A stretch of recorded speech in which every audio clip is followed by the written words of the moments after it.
Muito bom dia. Vocês estão aí, gente? Bom dia. A graça e a paz de Jesus seja sobre a sua vida, amém? Um prazer estar aqui com os irmãos, estou muito feliz de todo esse fim de semana, né? Primeiro eu preciso parabenizar a igreja de vocês, que foi anfitriã desse evento e recebeu tão bem tantas igrejas, pastores, líderes e membros de outras igrejas locais, e vocês estão de parabéns, parabéns aos pastores de vocês uma vez mais, vocês são uma bênção para essa cidade, amém? Muito bem, eu creio que essa manhã é uma manhã de oportunidade de nós conhecermos um pouco mais o coração do Senhor e também conhecermos um pouco mais desse coração aplicado à visão celular. Então, antes de abrirmos a Bíblia e lermos uma porção das Escrituras, eu quero te convidar a baixar a sua cabeça agora e fazer uma oração, pedir, Senhor, fala comigo nessa manhã, pede Ele para falar no seu coração, dê liberdade agora para o Espírito Santo do Senhor, para Ele trabalhar com você nessa manhã, em nome de Jesus. Senhor Deus, muito obrigado por essa manhã, obrigado porque logo cedo o Senhor renovou sobre nós as suas misericórdias. Obrigado, Deus, porque temos a oportunidade de estarmos na sua presença agora pela manhã, seja aqui presencialmente no prédio, seja de nossas casas assistindo virtualmente. Mas o que nós pedimos, Espírito Santo, é tenha liberdade. Liberdade entre nós, liberdade no meio do seu povo, e que o Senhor fale conosco. Espírito Santo, fala aos nossos corações, nos deixa ouvir a sua voz e nos mexa dentro de nós essa manhã, Deus. Eu quero clamar pela sua presença e pedir, fica à vontade, faz o que quiser conosco, nós estamos nas suas mãos, Senhor. Nos abençoe em nome do Senhor Jesus, amém. Amém? Então eu quero te convidar a abrir sua Bíblia junto comigo, no Evangelho de Marcos, no capítulo 2. Marcos, capítulo 2. Nós vamos ler um texto bem conhecido, um milagre extraordinário que Jesus realiza, mas que tem tudo a ver conosco e com o coração de Deus, para a gente entender um pouco mais do coração de Deus dentro da visão celular. É claro que esse coração de Deus não é só dentro da visão celular, ele é assim sempre, ele não muda, mas nós vamos aplicar a palavra à visão celular. Marcos 2, a partir do verso 1, quem achou diz amém, por favor. Amém. Poucos dias depois, tendo Jesus entrado novamente em Cafarnaum, o povo ouviu falar que ele estava em casa. Então muita gente se reuniu ali, de forma que não havia lugar nem junto à porta, e ele lhes pregava a palavra. Vieram alguns homens trazendo-lhe um paralítico, carregado por 4 deles. Não podendo levá-lo até Jesus por causa da multidão, removeram parte da cobertura do lugar onde Jesus estava, e pela abertura no teto, baixaram a maca em que estava deitado o paralítico. Vendo a fé que eles tinham, Jesus disse ao paralítico: Filho, os seus pecados estão perdoados. Estavam sentados ali alguns mestres da lei, raciocinando em seu íntimo. Por que esse homem fala assim? Está blasfemando. Quem pode perdoar pecados a não ser somente Deus? Jesus percebeu logo em seu espírito que era isso que eles estavam pensando, e lhes disse: Por que vocês estão remoendo essas coisas em seu coração? Que é mais fácil dizer ao paralítico: seus pecados estão perdoados, ou levante-se, pegue a sua maca e ande. Mas para que vocês saibam que o Filho do Homem tem na terra autoridade para perdoar pecados, disse ao paralítico: eu digo a você, levante-se, pegue a sua maca e vá para casa. Ele se levantou, pegou a maca e saiu à vista de todos, que atônitos glorificaram a Deus, dizendo: nunca vimos nada igual. Amém. É uma passagem conhecida, uma ação miraculosa extraordinária de Jesus. Aqui nós aprendemos vários princípios. Muitas pessoas têm questões físicas e isso é importante para Jesus, mas aqui ele coloca uma ordem. Se o paralítico tivesse só sido perdoado, a missão estava cumprida, ele tem acesso à vida eterna, ele tem Jesus e agora ele está salvo. Claro que Jesus pode curar a gente, mas na prática, Jesus sempre está mais preocupado com a nossa alma do que com a nossa parte física. E a gente aprende aqui nessa história isso. Mas nessa história, eu creio que o coração de Deus está expresso nela. E por que eu digo isso? Porque a gente pode conhecer o coração de Deus, mas não necessariamente a gente tem esse coração. O nosso chamado é para ser discípulo de Jesus de verdade. A gente precisa entender o que é ser discípulo de Jesus. É claro que tem a ver com a grande comissão, é claro que tem a ver com João 15, quando Jesus disse que ser discípulo dele é dar muito fruto. Então não é só dar fruto, não é só sentar numa cadeira, é dar muito fruto.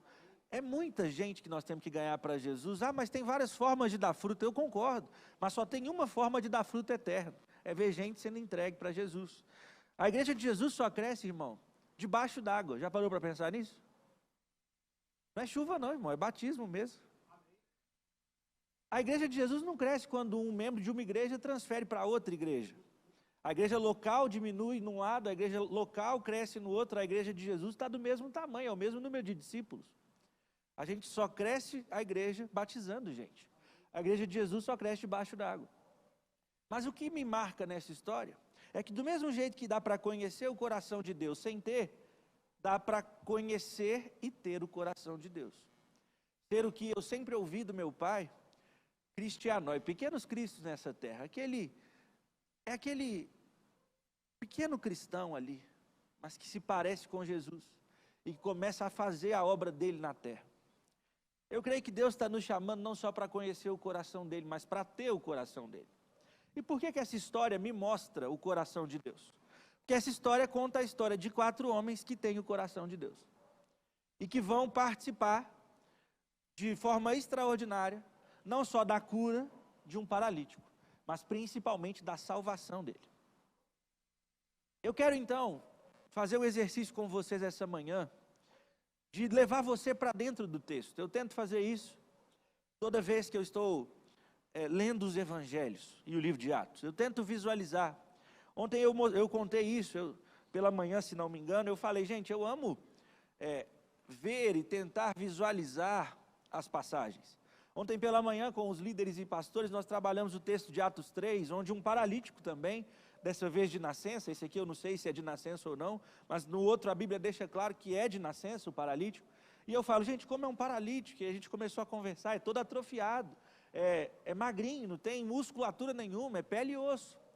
E eu fico imaginando Pedro pegando um homem desse pela mão e levanta e anda. Eu não tenho prata nem ouro, o que eu tenho eu te dou, pega ele pela mão, levanta e anda. E eu fico imaginando agora, duas varetinhas de osso assim, de pé. Aqui nessa história vai acontecer a mesma coisa, e ele não só vai ficar de pé, como ele vai sair carregando uma maca. É impressionante o milagre, mas, de novo, eu quero falar sobre o coração de Deus nesses amigos, e para isso eu vou tentar que você visualize o que está acontecendo comigo nessa história. Para te ajudar a visualizar e tentar entender o que está acontecendo, pensa aí agora em um pregador que você ama ouvir. Não vale o pastor Jean hoje. Hoje não. Hoje só Hernandes Dias Lopes para lá, é desses mesmos. Se você tivesse que entrar no YouTube durante essa semana para ouvir uma mensagem de alguém, que nome você procura? Alguém consegue pensar aí? Alguém tem coragem de gritar para mim um nome aí, além de Hernandes Dias Lopes? Quem que você? Augusto Nicodemos, quem mais? Não vale, gente, vamos lá. Luciano Subirá. Quem mais? Mais alguém? Douglas Gonçalves. Vocês gostam dos barbudos nessa igreja, né? Só os barbudão assim. Pascoal Piragini. Não vale, gente, não vale. Bom, todo mundo consegue pensar em um que admira? Se eu te falar que esse pastor vai estar numa casa aqui na rua, amanhã, você gostaria de ir lá ouvi-lo? Num ambiente mais intimista, num ambiente mais de uma casa, assim? Você gostaria de ir lá ouvir esse pastor que você admira tanto? É isso que está acontecendo na história. A diferença é que não está Hernandes Dias Lopes, Luciano Subirá, Pascoal, Douglas, nenhum desses está dentro da casa. Quem está na casa é Jesus. É o maior pregador da história. Ele está dentro de uma casa, é o que o texto está dizendo. E o que acontece? O povo começou a ir para lá. Não tinha WhatsApp, telefone, internet para um comunicar com o outro, era no boca a boca. E foi todo mundo deixando o que está fazendo para ir para casa ouvir Jesus, de forma que a casa vai ficar lotada. Tem gente para o lado de fora, já tinha gente do lado de fora, junto à porta. Isso quer dizer que a casa encheu rapidamente. Não é uma cidade grande, Cafarnaum, mas mesmo assim, não cabe a cidade toda dentro de uma casa. E todo mundo foi correndo para lá. Bom, isso já te ajuda a entender um pouco da história. Agora eu quero então que você imagine 4 amigos que estão correndo para a mesma casa. Eu fico imaginando, e aí você pode colocar, conforme a sua criatividade permitir, vai vendo aqueles filmes que a gente já viu de Jesus, um tanto de homem de túnica, sandalinha, estrada de terra, todo mundo correndo junto. Todo mundo se movimentando e entrando na casa, e Jesus está começando a compartilhar. E eu fico imaginando 4 homens correndo. E eu vou pedir licença para chamar o paralítico de Zé, só para eu não falar paralítico 1 milhão de vezes. Mas eu fico imaginando que no meio da corrida, um deles vira para o lado e fala assim: gente, e o Zé? O Zé não vem sozinho. O Zé não vai vir correndo. E esses homens vão demonstrar nessa história o coração de Deus para nós. Eu quero, queridos, crer que você vai sair daqui conhecendo ainda mais o coração de Deus. Mas eu já estou te desafiando. Eu não quero que você só conheça. Eu quero que você tenha. E eu creio que Deus quer dar esse coração para nós essa manhã. Nessa história, nós vamos ver 3 marcas do coração de Deus. E eu preciso dizer, irmãos, o que isso tem a ver com a visão celular? Irmãos, a visão celular pode dar errado. Eu vim falar isso para vocês. E eu sou o maior defensor da visão celular, talvez, desse país. Eu só viajo para falar dela. Eu vivo para falar dela, para defendê-la, para vivê-la. Eu vivo ela também, sou líder de célula até hoje. Mas o que eu quero dizer é, a visão celular pode dar errado. Como que ela pode dar errado? A visão celular sempre vai dar errado no dia que você e eu perdermos a alegria de baixar a maca pelo telhado. Toda vez que eu e você perdermos a alegria de ver mais um que andou, mais um que foi salvo. É quando a gente fica com aquela vida cristã de conforto, de sentar no banco, de receber, de até contribuir com alguma coisa, mas de não viver para ganhar mais um para Jesus. De não viver com o coração de Deus aqui na cidade de Curitiba. Então eu quero te convidar a entrar nessa história. Primeira marca do coração de Deus que está nessa história, e está claro, é compaixão. Eu imagino os 4 correndo, um vira e diz: gente, e o Zé? E os 4, pensa no que eu estou te dizendo, decidem. Não é não ouvir o Hernandes Dias Lopes. Eles decidem não ouvir o que Jesus tem a dizer. Pensa nisso. E eles vão buscar um paralítico, Zé, lá na sua casa. E não vão participar do que Jesus tem para compartilhar. Irmãos, eles estão entendendo o coração de Deus. Eles estão pensando: eu já recebi Jesus, mas o Zé ainda não. Eu não estou dizendo, irmão, nem quero te incentivar a ficar faltando aos cultos, ou à célula.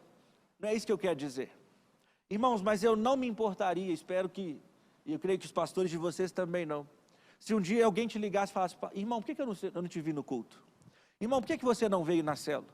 E você responder: eu estava lá fora carregando maca de paralítico. Ninguém vai te puxar a orelha por isso. Se você fizer isso é porque você entendeu o evangelho. Você entendeu que é melhor dar do que receber. Irmãos, na linha de frente da casa, no pé de Jesus, tinha um tanto de gente ouvindo o que ele tinha a dizer. E eles não estão errados de querer ouvir o que Jesus tem a dizer. Mas eles estavam interessados só em receber. Jesus está nos chamando para receber, sim, mas para despejar em outros lá fora. Nós não estamos recebendo para ser um balãozinho que fica enchendo, enchendo, enchendo, sem nunca estourar. Nós somos um vaso de barro, tampa aberta, para Deus derramar sobre nós e a gente derramar sobre o povo dessa cidade. Nós precisamos de compaixão, irmão. Eles decidiram sair daquele caminho em direção à casa que Jesus estava em Cafarnaum, para ir buscar o Zé. Compaixão. Essa é a marca do coração de Jesus. Jesus em Mateus 9 fala isso. Jesus vê a grande multidão e tem compaixão dela. Porque eram como ovelhas sem pastor. Quantos da sua família são hoje ovelhas sem pastor? Quantos dos seus amigos, do seu local de trabalho ou de estudo, são ovelhas sem pastor? São pessoas comuns, mas que estão longe de Jesus. Jesus quer salvar essas pessoas, mas ele precisa de pessoas cheias de compaixão. Eu creio que tem uma porção de compaixão de Deus para derramar no nosso coração essa manhã.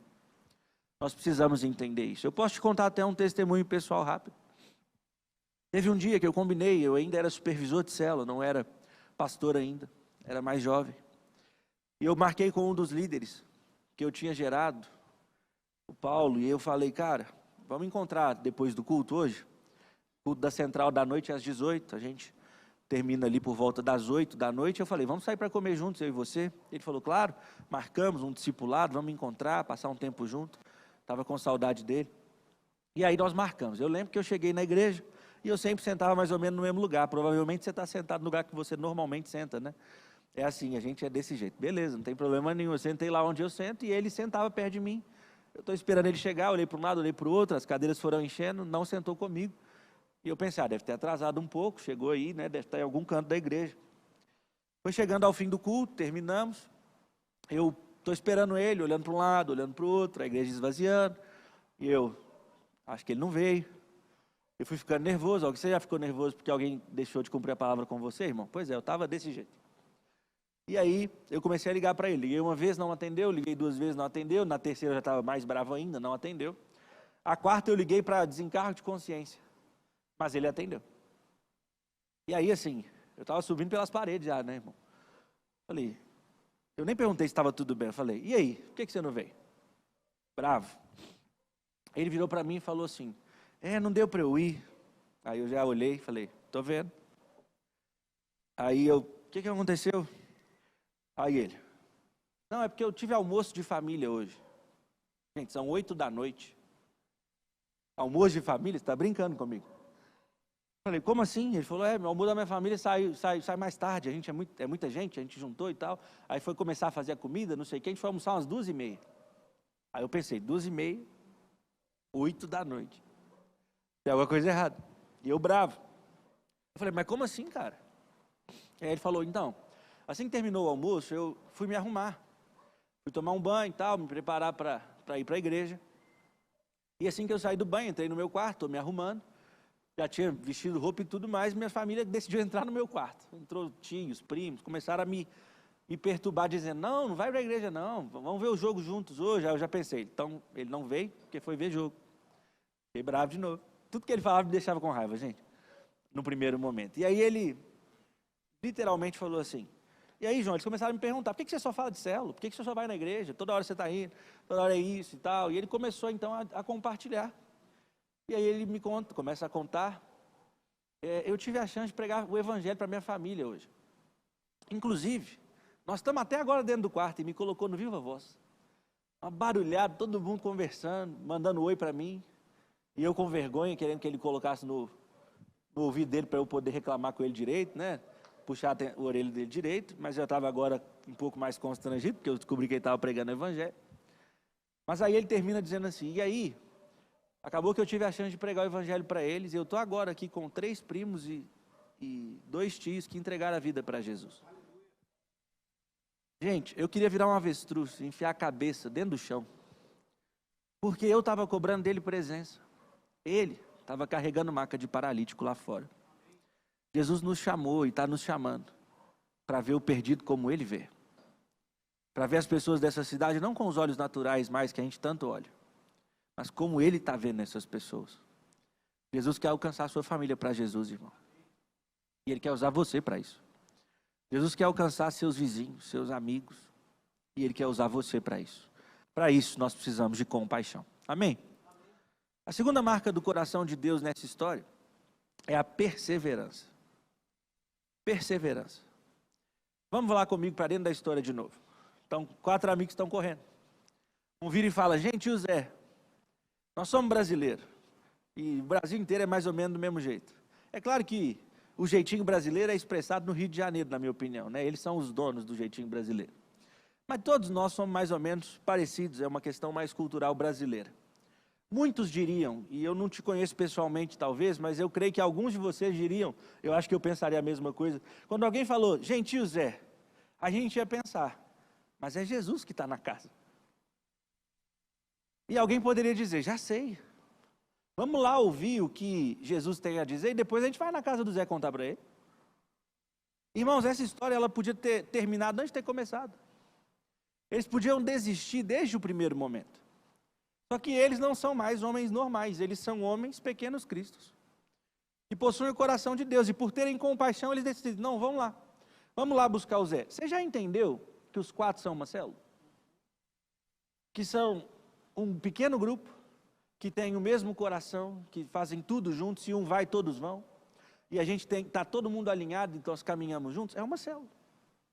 Mas aí eles vão e decidem ir lá buscar o Zé. Podiam ter desistido antes de começar? Podiam. Mas eles têm perseverança.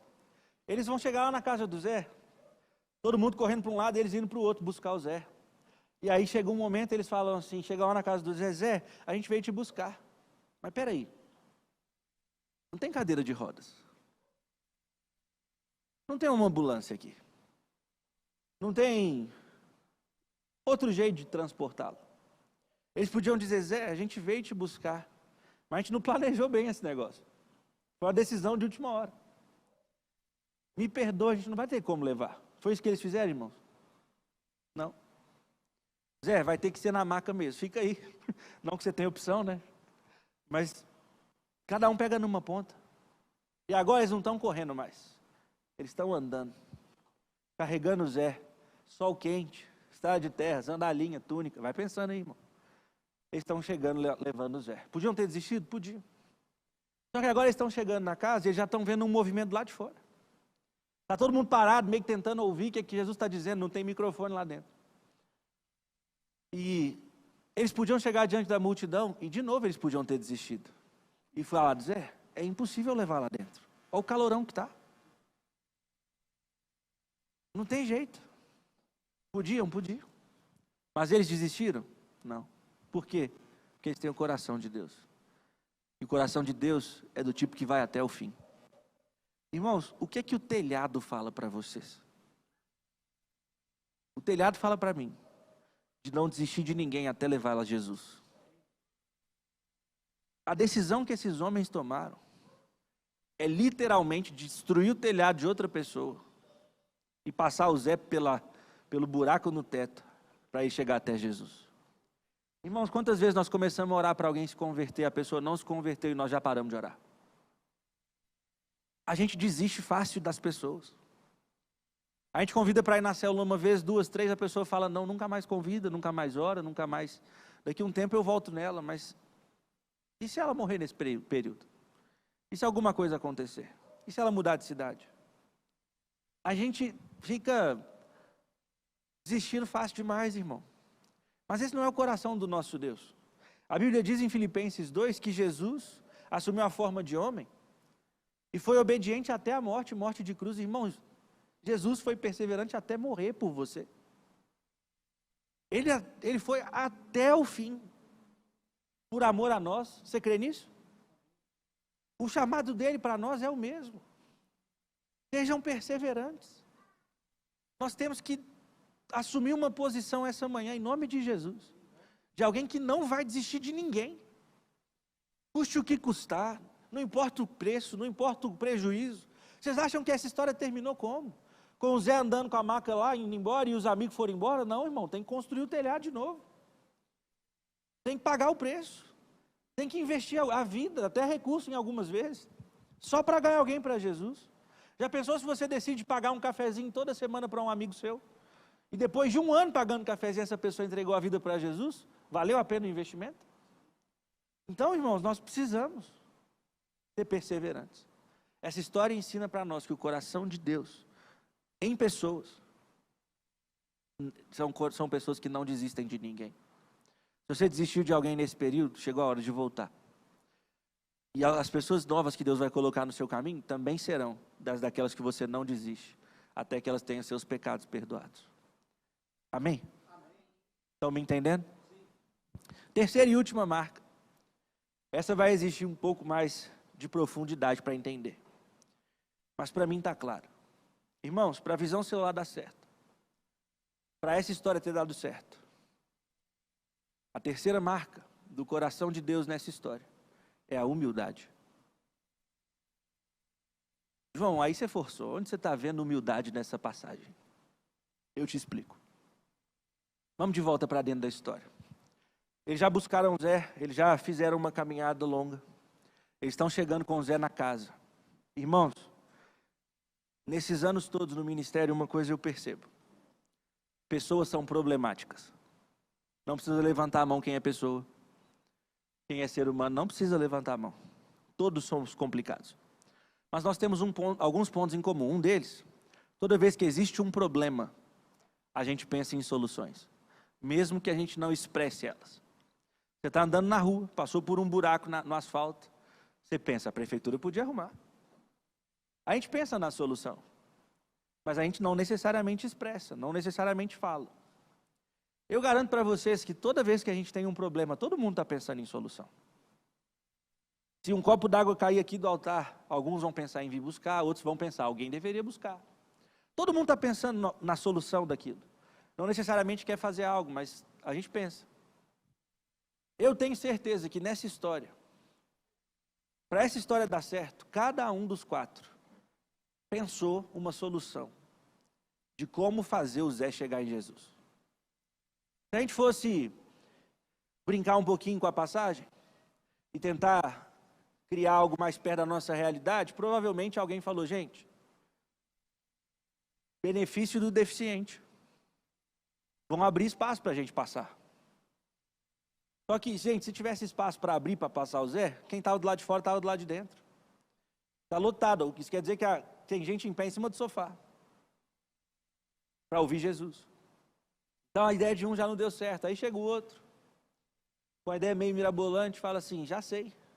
Vamos dar a volta na casa. Vamos tentar mostrar o Zé para Jesus por uma das janelas. E aí Jesus vem até nós. Jesus para o que está fazendo lá dentro. Para a ministração que ele está fazendo. E ele vem. E os outros ficaram um pouco desconfortáveis. Não, mas também está cheio lá, tá vendo? E ainda as pessoas não estão querendo sair do caminho. Não vai ter jeito. Aí vem o terceiro. E eu chamei de líder em treinamento. Porque todo líder em treinamento é meio doido. Líder auxiliar. Ele é meio, assim, um projeto de gente maluca. Maluco é o líder de célula. Mas o líder em treinamento fala assim, já sei, vamos fazer estilo show de rock. Não vamos lá não, a gente bota o Zé em cima da multidão, eles levam ele de ola até Jesus, está resolvido. Mas, se esse é o meio louco, vem o completo maluco, é o líder de célula, lunático. Um dos malucos fala assim, vamos pelo telhado? Pensa na ideia, gente. Vamos pelo telhado? A ideia do cara envolvia subir no telhado, fazer içamento de Zé para o telhado, destruir o telhado, fazer rapel de Zé no buraco pelo telhado e ter que pagar o telhado de volta depois, reconstruí-lo. Não é qualquer plano, não é qualquer ideia, é loucura. Irmãos, a visão celular é meio doida mesmo. Mas onde está a humildade nessa história? Irmãos, para a ideia de um dar certo, 3 abriram mão da sua ideia. Irmãos, para a visão celular dar certo, nem sempre vai ser do seu jeito. Tem gente na igreja hoje que diz assim, se não for pela porta eu não vou. E nesse processo, pensando só em si, você está atrapalhando a igreja. Irmãos, para a visão celestial dar certo, para a igreja dar certo, exige de nós humildade. Exige de nós se alinhar mesmo quando eu não estou de acordo. Exige de nós concordar mesmo quando eu não concordo. Exige de nós dizer, não é o que eu faria, mas se essa é a visão que Deus deu para o meu pastor, eu vou. Se eu creio que meu pastor é um homem de Deus, como eu creio que o pastor de vocês é um homem de Deus, eu sigo. Pode não ser a melhor das ideias, pode dar errado inclusive, mas se der errado nós fizemos junto, se der certo nós fizemos junto. Eu não sou uma âncora, eu sou um servo. Eu não sou dos que dizem, se não for do meu jeito eu não vou. Vamos junto? Vamos. Humildade. Mas como eu disse, é uma marca do coração de Deus. E aí você talvez fique em choque, me perguntando, João, Deus é humilde? E desculpa te dar o choque, mas é. Tem várias passagens que vão nos mostrar isso. Eu poderia ser muito direto e só dizer assim, Jesus falou para a gente aprender com ele que é manso e humilde de coração. Eu podia só usar essa e dizer, Jesus falou, aprendam de mim que sou manso e humilde de coração. Ele afirmou que é. Eu já acredito na palavra dele, mas eu quero usar outras duas, só para você não ficar em dúvida. Eu citei Filipenses 2 e pulei de propósito o texto. O texto de Filipenses 2 diz assim, Jesus não julgou que o ser igual a Deus era algo que ele deveria apegar-se, mas esvaziou-se e assumiu a forma de homem. Nessa posição, humilhou-se, humilde. E foi obediente até a morte, morte de cruz, razão pela qual Deus lhe deu o nome que está acima de todo nome, para que ao nome de Jesus se dobre todo o joelho no céu, na terra e debaixo da terra, e toda língua confesse que Jesus Cristo é o Senhor para a glória de Deus Pai. Todo mundo confessará que Jesus é o Senhor para a glória de Deus Pai por causa da sua humilhação, por causa da sua humildade, mas eu vou ser ainda mais profundo. Irmãos, João 13 afirma que Jesus sabia que ele tinha todo o poder debaixo da autoridade dele. Irmão, o que você faria se você tivesse todo o poder? Tem gente que agora ia estalar o dedo. Maldivas. Vai para onde você quiser, você tem todo o poder, você faz o que você quiser. Jesus sabia que tinha todo o poder. Esse é o versículo 4. Sabe o que ele fez no versículo 5? Tendo todo o poder, Jesus pegou uma toalha, uma bacia, encheu de água e foi lavar os pés dos discípulos. Irmão, não sei se você sabe como é que foi a lavagem de pés dos discípulos. Naquela época, essa função era de escravos. A função de quem seria lavado era literalmente apoiar um dos braços da mesa. Os pés estão para trás. Eles estão literalmente ajoelhados em cima da cadeira com o pezinho para trás. Os discípulos estão um olhando para o outro na mesa. Jesus está atrás deles, lavando os seus pés. É constrangedor mesmo, demora. É chão de terra. Imagina a poeira no pé. Irmãos, pensa no que Jesus está fazendo. Jesus, que tem todo o poder, está dando uma lição de humildade para nós, dizendo que liderar é servir. Agora vão e façam o mesmo com os outros. Jesus, que é o nosso maior padrão, é humilde demais.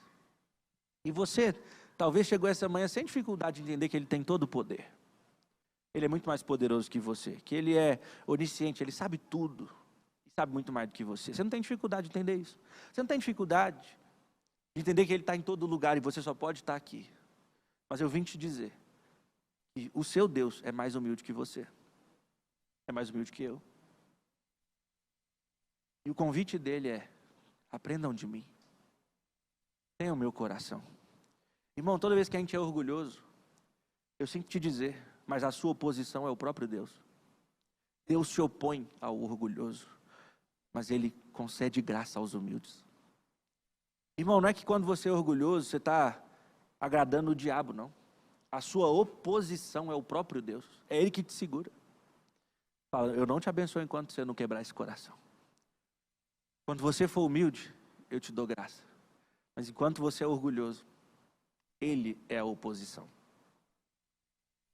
O coração de Deus, nessa história, é cheio de compaixão, perseverança e humildade. Igreja Batista Novo Mundo tem um convite de Deus para vocês. Chegou a hora da gente receber de Deus compaixão, um olhar para o perdido que nós não tínhamos, ver o perdido como ele vê. Chegou a hora da gente ter perseverança. Nós não vamos desistir de ninguém mais, amém? E chegou a hora da gente ser humilde. Nem sempre vai ser do seu jeito, mas nós vamos juntos realizar uma obra, amém? Fica de pé no seu lugar, eu quero orar por você.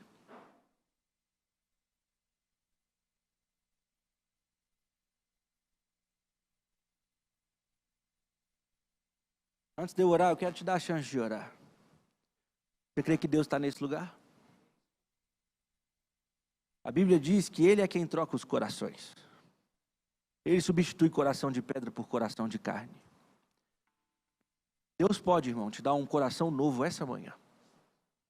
Enquanto você ora, Deus pode tocar dentro de você e despejar compaixão, perseverança e humildade. Eu cito aqui uma outra passagem, Apocalipse 3, uma das cartas às igrejas, é a de Laodiceia. É aquele texto de vocês não são frios nem quentes. Mas naquela história, no versículo 20, a gente usa ele como se fosse um texto evangelístico. Podemos usar, claro, é verdade. Eis que estou à porta e bato. Se alguém abrir a porta, entrarei e cearei com ele. É verdade, que pode ser usado como evangelístico. Mas no seu sentido original, é uma carta à igreja. E Jesus está do lado de fora dela. Ele está dizendo, eu estou batendo na porta. Você abre a porta? Você abre a porta para ele mudar seu coração um pouquinho essa manhã, irmão? Você abre a porta para ele colocar compaixão, perseverança e humildade? São as marcas do coração dele. Quando você está cheio de Jesus, você está cheio dos três. É quem ele é. Então eu te dou a oportunidade de você orar. Você abre a porta? Na sua oração, você tem coragem de abrir a porta e pedir, Deus, dá para mim? Toca aqui nos meus olhos. Vista é a habilidade de ver com os olhos. Visão é a habilidade de ver com os olhos do coração. Deus é quem deposita visão no nosso coração. Então abaixe sua cabeça. Se essa palavra é para você, se você está entendendo, e pede o coração de Deus. Eu creio que Ele tem o coração dele para dar para vocês essa manhã.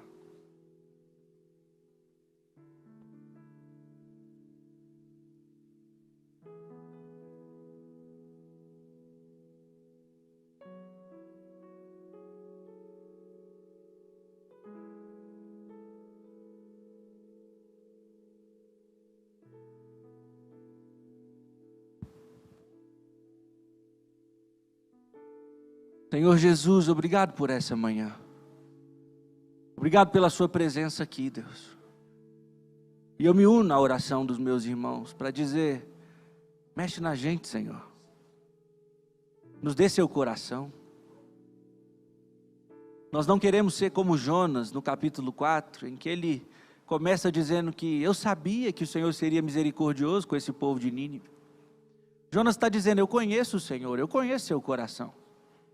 Mas o texto termina com Jonas tendo misericórdia de uma planta. E Deus dizendo para ele, Jonas, você teve misericórdia de uma planta, mas não teve misericórdia dos 120 mil de Nínive. O que Deus está dizendo nessa passagem de Jonas é, você conhece o meu coração, mas você não tem meu coração. Deus, nós até sabemos um pouco mais do coração do Senhor. Nós conhecemos o coração do Senhor, mas eu não estou, e creio que meus irmãos também não, satisfeitos em conhecer o seu coração e não ter o seu coração. Nós queremos ser como o Senhor, Jesus. Nós queremos nos parecer contigo, Pai. De glória em glória sermos transformados e cada vez mais parecidos com o nosso Senhor. Então eu peço, Senhor, para aqueles que estão abrindo a porta, entra, tenha conosco, entra e deposita no nosso coração o seu, compaixão. Deus, que os irmãos da Igreja Batista Novo Mundo nunca mais olhem para o perdido como seres humanos normais, mas que a gente olhe para todos como o Senhor as vê, dignos de compaixão, e que a gente não desista de ninguém, que a gente seja perseverante até o fim. O preço que for, custe o que custar, o tempo que a gente tiver que orar para que ele se converta. A gente não desista. E dê para nós, Deus, humildade. Toda humildade, Senhor, gera unidade. E é verdade, Deus, unidade é milagre. Tanto de gente diferente, decidindo andar como um só, é milagre. Mas o que me anima, Senhor, é que na Bíblia, todo milagre produz multiplicação. Nessa história que lemos, o versículo 12, Pai, conta que ao Zé sair andando, curado, salvo, todos glorificaram a Deus. Todo milagre gera multiplicação, Senhor. Eu peço, Deus, que a humildade dessa igreja gere uma unidade, que é milagre. E que o milagre da unidade nessa igreja gere multiplicação. Eles cresçam, cresçam, cresçam. Que a humildade produza isso. E que os irmãos, mesmo quando não for do jeito deles, decidam: eu vou. Eu vou. E que juntos cumpramos a obra do Senhor nessa cidade. É a nossa oração. Em nome do Senhor.